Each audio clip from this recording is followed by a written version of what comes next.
God is merciful. God is gracious. God is love. But at the same time, when we come to the holiness of God, diha na tayo magtalo. Because you could not mix God with sin. Diha na muabot makigsuunan that we have to change our ways. Everybody say, change. Amo na yung problema. Gusto lang sila sa gugma sa Ginoo, sa kaluoy sa Ginoo, but they are not willing to change to fit in the holiness of God. This is where a lot of Christians miss. Because, well, God is holy, God is merciful, God will forgive me. Bisag unsay akong buhaton, yes, God will forgive you. But at the same time, God is holy. And that is the time that we need to change. Because, kinsa man day ang atong gusto kuan, gusto nimo nga paapilo nimo ang Dios sa imong binuang, Lord, maluluyon bitaw ka, apil ta diri inom, Lord. Apil ta dinig adik-adik, Lord. Na atay mga lifestyle nga dili sumala sa pulong sa Ginoo, unya gusto nimo nga ang Ginoo mo compromise sa imo? No way. God is holy. So kinahanglan nga kita ang mutakdo sa pagkabalaan sa Dios. God is holy. And He demands holiness. Because He is holy, you must also be holy. That is why there are things that you have to sacrifice. Kung ang imong binuhatan, ang imong lifestyle, dili sibo dire. Ayaw pa uyo na ang Ginoo because God will never compromise with you. Because God is a holy God. Sa usa ka Cohen, ang Ginoo dunay duha ka side.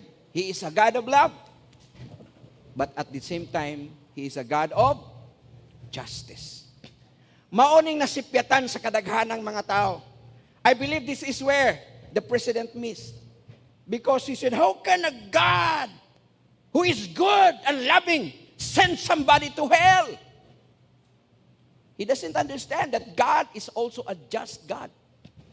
Hustisya ang Ginoo. And kung naaman tayo sala makigsuunan, that sin has to be punished. Because God has written in the law and God is bounded to the law. So here is the question. How can a loving God send people to hell? Let me show you this picture. Kaila mo ani? Si Hitler. Grabe nga dictator. Diha nagsugod sa iyang World War II.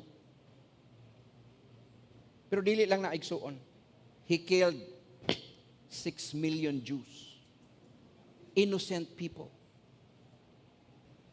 But yet after the war, they were defeated.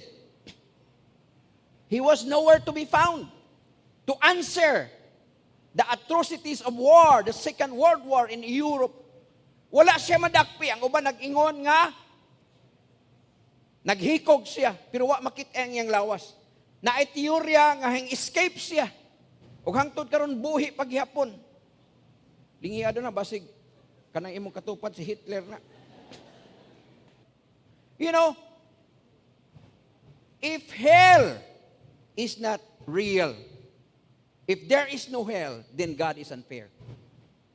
What happened to those people who suffered injustice, innocent people that He killed? And then He ran away from the law.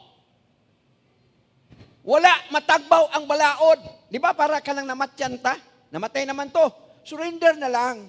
Malipay na ta kung madakpan o niya mataral sa hukmanan, di ba makasuhan? Satisfied na ta.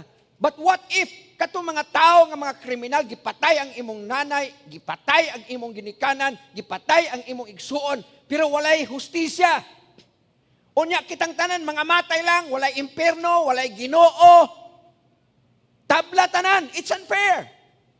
Nakuha ninyo makigsuunan.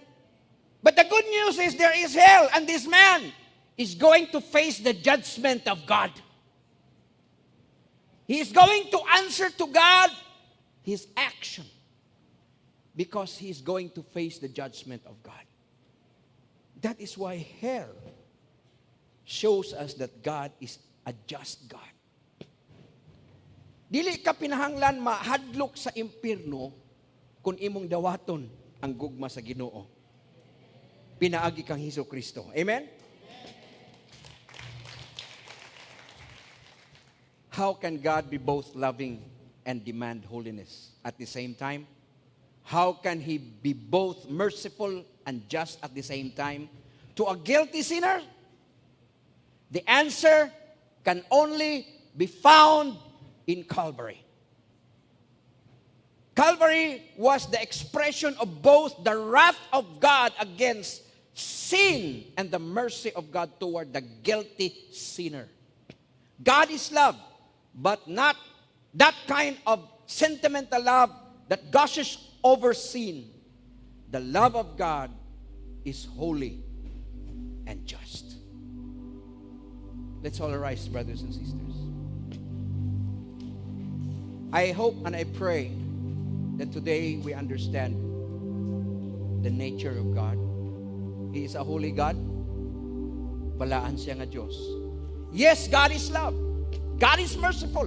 Kung mangayo kag pasaylo sa Ginoo, pasayloon ka sa Ginoo. In fact, God still blessing you even though dili ka faithful sa iya. But there is going to come a time that you are going to face the Lord. Kung dili nimo